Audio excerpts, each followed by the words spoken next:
information dissemination to analysis to the feedback segment, amongst other things. Well, for this segment of the Morning Express, as earlier introduced, which is trends in the papers, we look at our newspapers, we look at the trending stories, the top stories, the most talked about stories, the stories that have gained so much traction, and the stories that are now developing into something wider, and try to keep you up to speed as new developments trail these headlines, hence trends in the papers. Now we move on after taking a break to mainland focus, and that's all about you telling us what you think about stories that have been selected. Today being Thursday, it means that it would be open mic Thursday.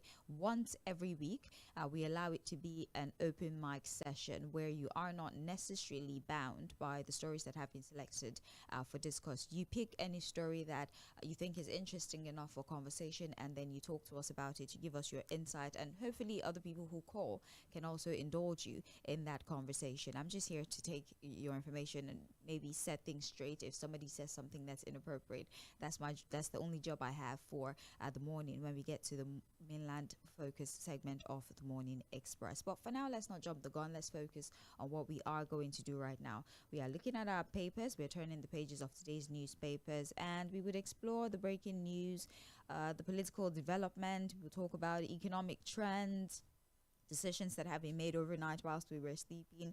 All we're doing is aiming to keep you informed and engaged. So stay with me and let's look at what's making waves on the newspaper today. But before we start to flip through the pages, join us on our social media platforms. We do have streaming platforms too, Facebook and YouTube. So whatever part of the country you're at, whatever part of the continent you're actually on, you can be a part of the conversation as long as you have access to these platforms, Facebook and YouTube. And you don't just watch what's going on or listen to what we're doing. You can very well contribute via the live chat option made available on those streaming platforms. And today being Open Mic Thursday is the best time to take advantage of that platform. It means that you can drop your contribution as early as when I said hello. So do well to drop your contributions, seeing as you're not bound to any story whatsoever. Just drop your comments there, and when it's time to take feedback, I will read it. You can also listen via our streaming platform, not our streaming platform now, our website, yes, www.mainlandfm.com. That's our website. You can listen there and familiarize yourself with programs and their scheduling on our website. There's also online radio platforms like Radio Garden, preferably. Go on there and also listen to the program Mainland 98.3 FM. When it's time for feedback, I'll give you the channels through which you can reach out to us. Fᴜဃᴜ is now with us online. He's going to be analyzing the stories as I present them.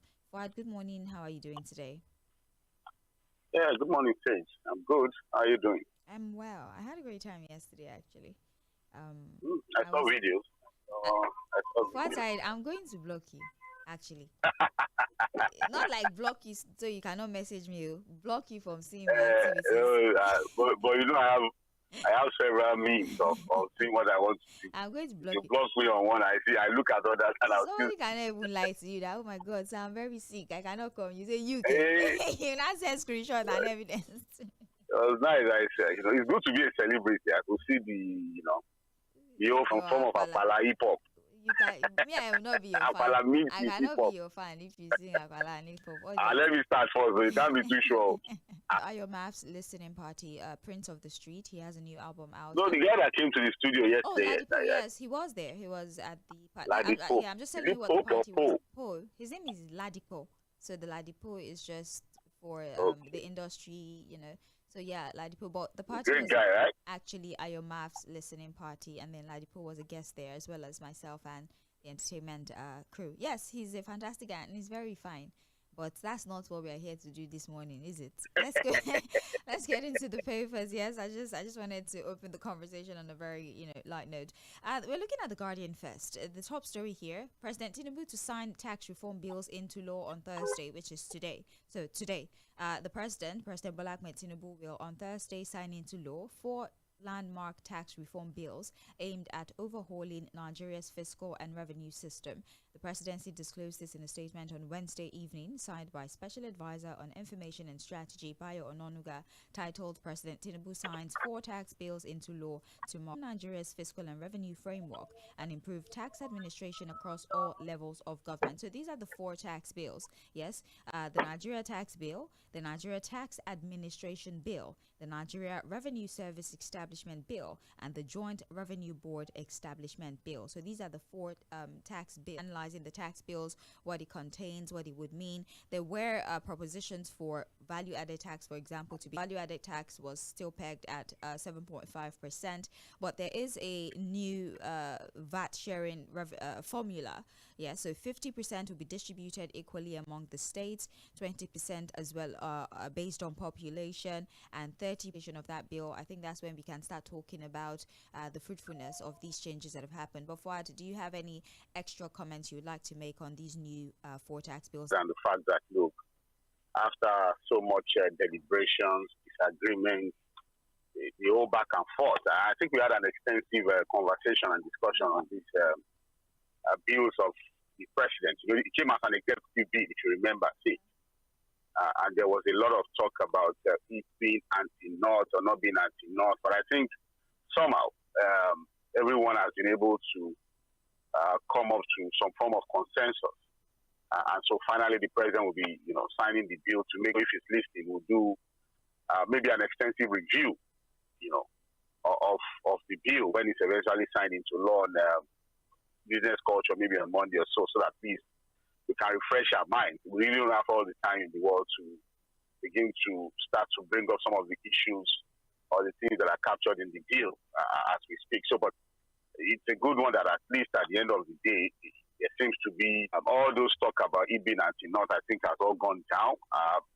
So I think we can move on with our lives and see what this brings into the tax system of the country. What reforms are we going to get from it?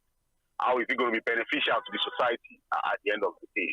Those are conversations for another day. But as it stands, the president was sent to the bill, and so it becomes law automatically. Indeed, I guess that's the most significant part. See what changes this bill would really bring in the administration of the country's economic affairs at the end of the day. They're promising that it would harmonize taxes, tackle the issue of multiplicity of taxes, also using the taxes properly to simplify things. So they're hoping to bridge some of the gaps that we have within the tax administration system in Nigeria, and they're hoping these four bills individually will be able to solve this story forward. The Guardian has a report, especially regarding the amount of money that is spent on renovation by different governors in different states. The headline read, amid weak social services, states stake nearly 200 billion on renovations. The riders include 3 states may spend 122.7 billion on office renovation in 3 years. States to spend 22% of budget on health education. 6 trillion naira allocation to 2 critical growth sectors. Governors may dip hands in capital vote to fund vanities. Now, state governors are facing public backlash for prioritizing multi-billion naira state house facelifts at the expense of essential services like healthcare, education, and infrastructure, where the country is in dire need of in turning the economy around. The country is grappling with an infrastructure deficit estimated at neglect of infrastructure spending could widen the gap and increase the cost of business operations and slow down the pace of economic growth. So they're comparing the Northwest, the Southwest, the Southeast, the Northeast, and all of these states are throwing big budgets into office renovation projects. Oyo State has been mentioned in all of this. Was it 60-something billion? What was it? 63.4 billion is what Oyo State had put aside to a house. But basically, a cumulative sum of at least 122.7 billion would be spent on renovation in different states in 3 years. So here's the center of the story for outside.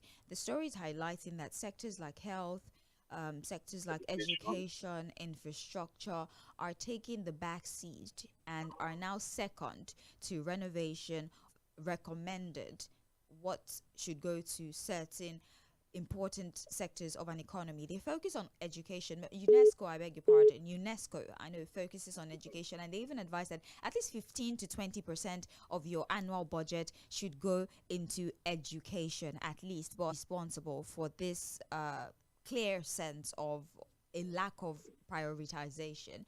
Why is it that we seem to not be able to draw up a scale of preference, and aesthetics is now overtaking necessary things like health, like infrastructure, like education in states where it is very clearly needed the most? For prioritizing things that are just completely useless. that has no impact, no meaningful, impact on the lives of the people, other than the fact that, look, just want to steal the money. It's extremely difficult for you to even verify and audit and check whether those monies were actually used. And you don't have to be an expert. You don't have to be a construction expert to know that these are bogus, unbelievable monies that these guys are throwing into this thing. How do you renovate a government house for 63.4 or 63.5 billion naira? What are you renovating? Should I let me give is 59.41 billion. For agriculture is 18.76 billion. For pension payment is 25.9 billion. But you see, so for education, the whole education of the state. And when you say education, you are talking about all levels of education in the state. For health. State. 59, for health too. 59, agriculture 18, pension 25, but renovation 63.5. For renovation 63.45 billion. Yeah. So what does it tell you? And the budgetary provisions, so they might still not fund it. Right. It's not available or not. But what you will see is that, look, the little money or whatever money they are now able to get in terms of revenue, federal allocation, maybe money they borrow, inter-generated revenue, they will focus more on those innovations and probably discover that, and you would probably now discover when you do the budget performance evaluation that those monies, even for education, they might not do up to 20% of that funding. It will be funded. And that's why you see that the budget performance is there to show that they deliberately fund those areas where they have their own personal interest. So, again, it's a fantastic report again from the Guardian newspaper, basically just putting it to us, Nigerians, ordinary Nigerians, that look, these guys who say these things don't mean what they say. And across all political parties, across all political party divides, it's almost same of the same. Because again, the report I think touched on different states and some of the things they are doing, but it's straight face. When it's clear that they are wasting and stealing the people's resources, just baffle some of us. I posted something recently that look, it's almost same of the same. It's just unfortunate that look, we're in this mess. It's almost as if the people are suffering in vain. This is the time they tell you tighten your belt, things are tough, there's no money, we are managing clinical. And we are still getting reports that people are renovating government buildings for billions of naira.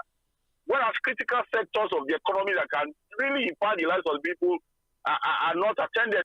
All right. Well, that's what it is. The report is just highlighting the obvious lack of sense of prioritization. And it's not just Oyo State, okay? They're just the poster for this particular story because theirs is the most At the federal level is the same thing now. Yeah, so theirs is the most recent. So this is not something that is peculiar to one state.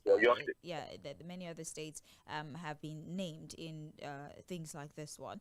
The Guardian newspaper still is reporting 17 soldiers killed in Niger as troops foil attack. Now, Senate condemns Benue Plateau massacres, demand justice, end to bloodbath. Stop cutting ribbons. Nigeria is at war, Obi tells Tinubu. Nigeria Army High Command has confirmed the killing of 17 soldiers in a deadly attack by terrorists in Niger State. Army spokesperson by the soldiers. According to Anele, in a deliberate joint operation, troops of the Nigeria Army in collaboration with the air component of the Nigeria Air Force successfully thwarted an attempted incursion by terrorists into the Bangi community. Paragraph sort of tells us what the situation is. Benue, Plateau is not just attacked by terrorists, it's also people now engaging in self-help and to protect them, and they've become their own security, leading to jungle justice and mob actions. And now even Niger State is named in the news.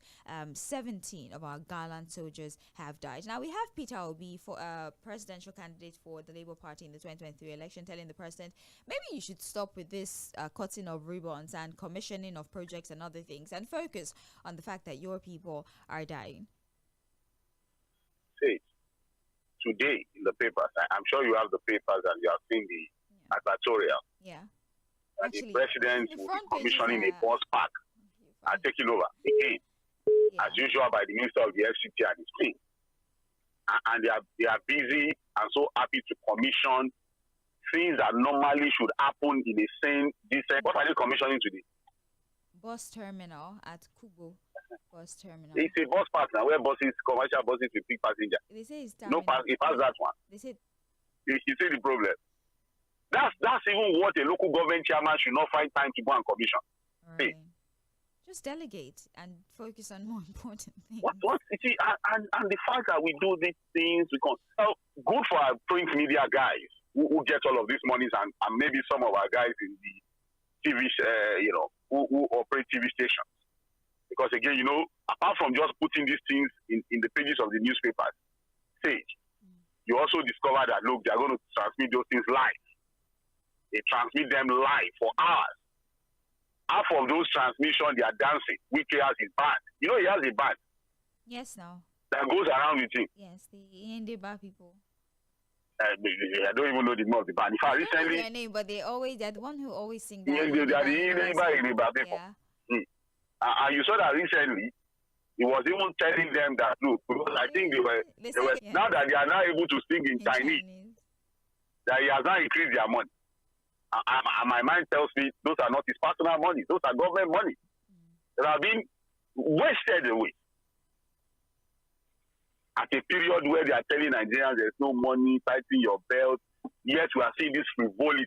Exactly, is a bus terminal that will require that you take all the pages of newspapers, you now go there now, they go and sit down there and be dancing and say things that are not relevant to the people, insult themselves, go political, and waste.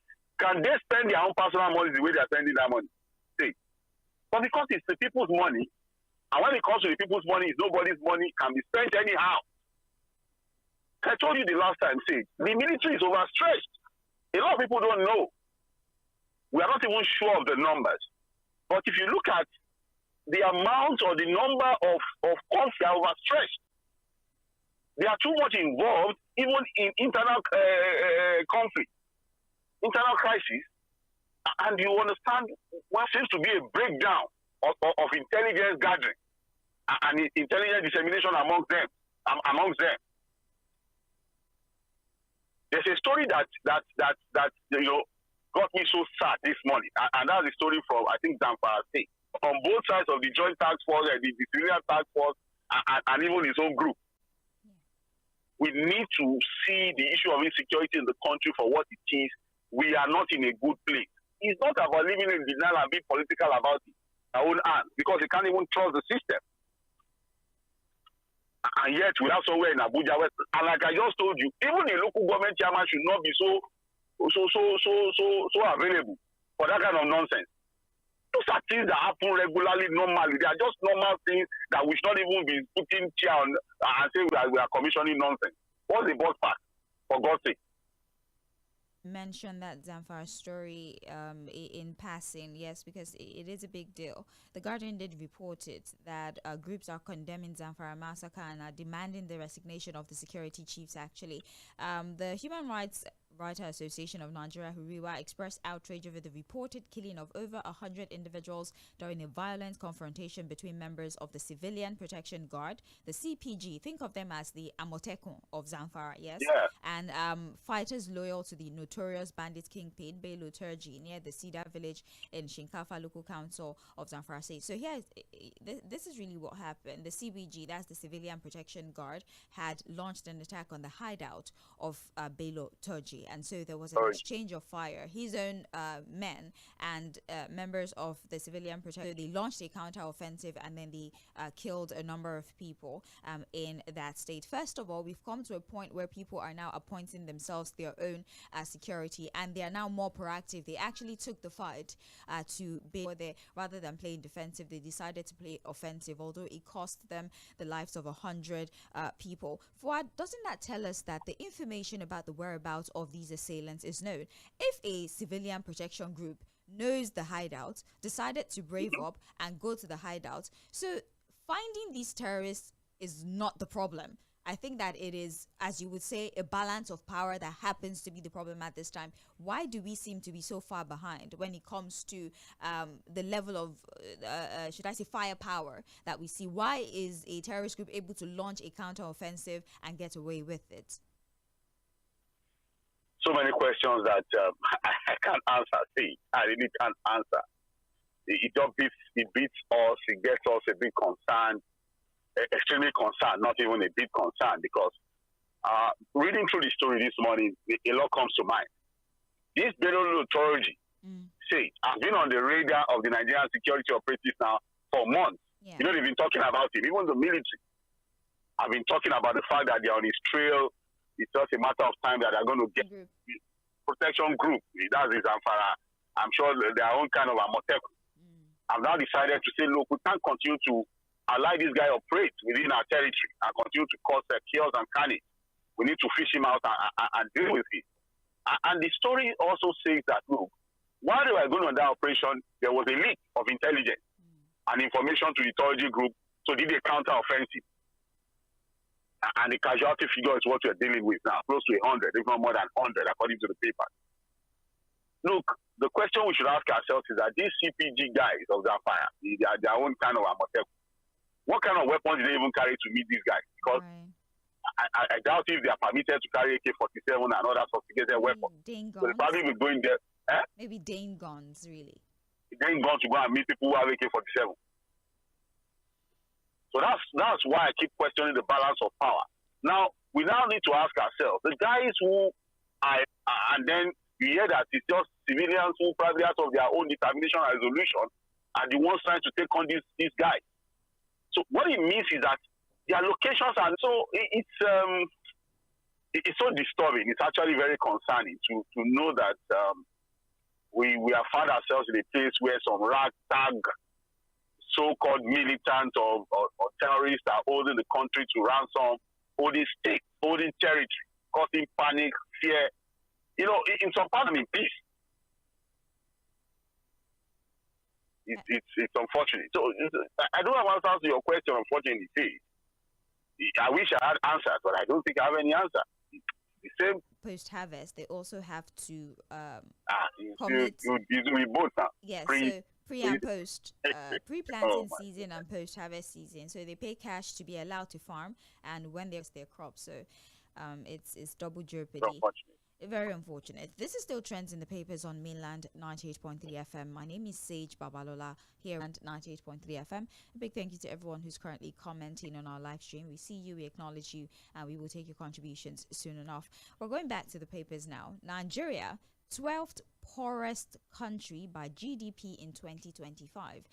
Now, Nigeria has been ranked the 12th poorest country in the world by gross domestic product per capita in 2025, according to new data from the International Monetary Fund published by Dollars, placing $807, placing it among the bottom 15 of the 50 countries surveyed. South Sudan tops the list as the poorest country with a GDP per capita of $251, followed by Yemen, Burundi, the Central African Republic, and Malawi. Now, the visual catalysts are telling us that data shows that Nigeria's economy is large in absolute terms. I mean, they do call us the largest economy in Africa, yes, but its population size is significantly dragging down its per capita output. And analysts say this reflects deep structural issues in the country's economy, with income and opportunities concentrated among a small elite, while the majority struggle with poverty, inflation, and inadequate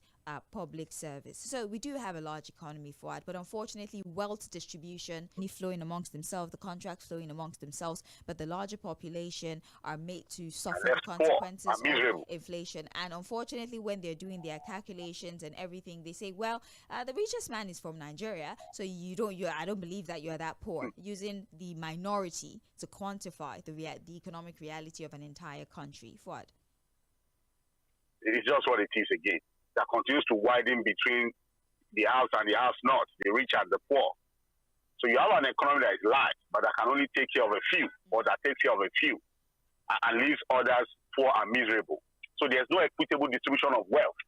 And when we talk about equitable distribution of wealth, we are not saying everybody should be a billionaire or billionaire. Right. But what we are saying is that, look, for everyone in the society, they must be able to meet their basic needs of life: food, clothes, and shelter. And so when you have close to 80% of your population that struggle below the poverty index, you understand why it's unfortunate that, look, a country like Nigeria is now dragging space for one of the poorest countries in the world, with countries like South Sudan,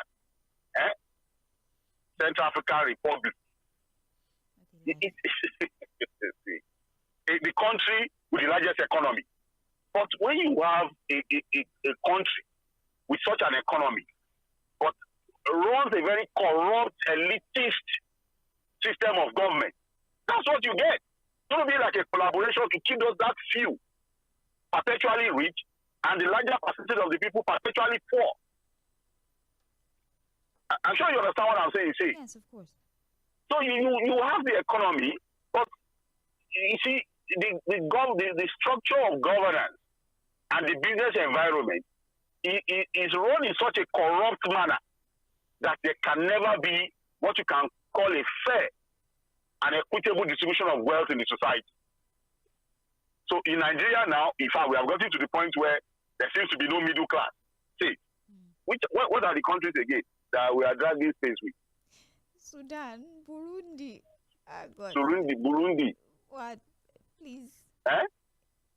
This is Sorry? some of the countries that have been listed. I want to see if they go further to list more. So Yemen, Burundi, Central African Republic, Malawi, South Sudan, etc., etc. Thing to read out the category of countries that we're in. Yemen. Yes. Yemen. Especially South Sudan. South Sudan is at war. So it's understandable that the GPD will be in the trenches, yes. Per capita will be that low. It's understandable, but I mean, come on. Why? We're 12th. And then you see Nigerians bragging. We have the richest black man in the world. And so what? You have the richest black man in the world. But you also have people out of poverty. See, we've got what it takes. We've got the resources. We are an oil-producing nation, for God's sake. The largest oil-producing nation in sub-Saharan Africa. See, 40 resources. we have no business with poverty, really. If we've got thinking leaders who are committed to the interests of the people. But when you have a country where politicians are richer than people who own factories, it's a problem. Yeah. When you see people, if I become a local government chairman, say, you will congratulate me. Why not? It is development now. Why not? And you come and visit me. Yes, now. When you were no local government chairman, I know used to come to your office. So. But the visit to that be different. The intention will be different. I don't know about that, but I'm just coming to visit. It's really unfortunate. It's really, like I told you, we talked about this idea of renovating buildings with billions and all of that. It's just the brazenness. How these guys do these things and keep a straight face as if nothing is happening. They come out very bold. I was watching a video also from Oyo State. And you have one young legislator, I think they said he's the son of the Fuji musician, Tğᴇ, might not know him. You know Ladipo, but some of us know people like Tğᴇ. It's okay, yeah, say what you want to say. In Oyo State, when I see Mobi, God bless his soul, so if you mark it, I'm sure it was a period where Oyo people just wanted the APC house. And so apparently Mike tells me that was the reason why that young was in a forum. Maybe it was, I don't know, the governor was there addressing some legislators or some party members. And the young man, I think, had done a project in his constituency. He had constructed a police station. See, that they need, he's appealing to the governor to help get the police station an operational vehicle. And the governor will say, oh, young man, an assembly member will say, you've done well. Oh, okay. I think I have some vehicles parked at the government house. I think I still have some. I will tell them to give you one so you can give the police station. And I looked at the governor the way he was talking and said he bought those vehicles with his personal money. To make matters worse, this young legislator stood up, thanked the governor, and prostrated. I mean, one good turn deserves another. So you have to prostrate. Yeah. So that was why legislators in Ogun State were singing for the governor. Yeah. Singing cultural dance for the governor. They were begging him not to be annoyed. They were now rolling on the floor. So when people tell some of us, say, oh, you guys just speaking this, go and join politics. So wait, that what? For what? On what reason? Gratitude. Sorry? Gratitude. That I'll go prostrate. Is it virtue for you? They've told us we are among the poorest nations that gave us most of the prescriptions and policies that is dragged. Well, I mean, just because they have a stake here doesn't mean they would thwart the facts. The facts are the facts. We're not exactly poor. if you decide to be so stupid to implement all of them, and they will still tell you that, hey, you are foolish. The result of what you are doing, this is what you are getting. But I don't know if it's their recommendation per se that's making us poor. I think it is method of implementation that's making us poor. There is a standard template that they usually give to mostly African countries, but a lot of countries consider their own local peculiarities and create. That's the issue now. They customize these recommendations to suit their issues, but we just take a hook, line, and sinker. It's not the same. When they say devalue your currency, you have to consider the pre-existing issues. Your own local peculiarity. Exactly. So put something in place before you devalue your currency so that the effect is not as intense. But we just go on ahead, ignore the fundamental issues that we have, devalue the currency. Don't jump into the whole thing. Remove subsidy. When you see subsidy being removed in other countries, at least they offer transportation subsidy. They offer subsidy. Yep. You remove electricity. You removed power. You remove the equalization funds that you pay to the tanker You increase tariffs, you import duty. So it was a little too much. It was a tad too much because that became too much for the Nigerian people. But let's talk a little bit about the PDP because they are in the news again.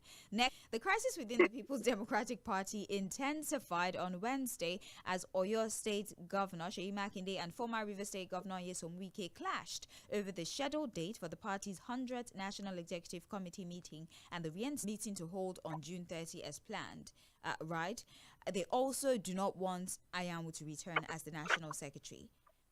In contrast, Wike's allies want the meeting to be rescheduled, and they are very much comfortable with the reinstatement. Remove Okoye. We will not support you. We will revolt. We will become a problem for you. But now we have a situation where Anyanwu is to be reinstated as the secretary.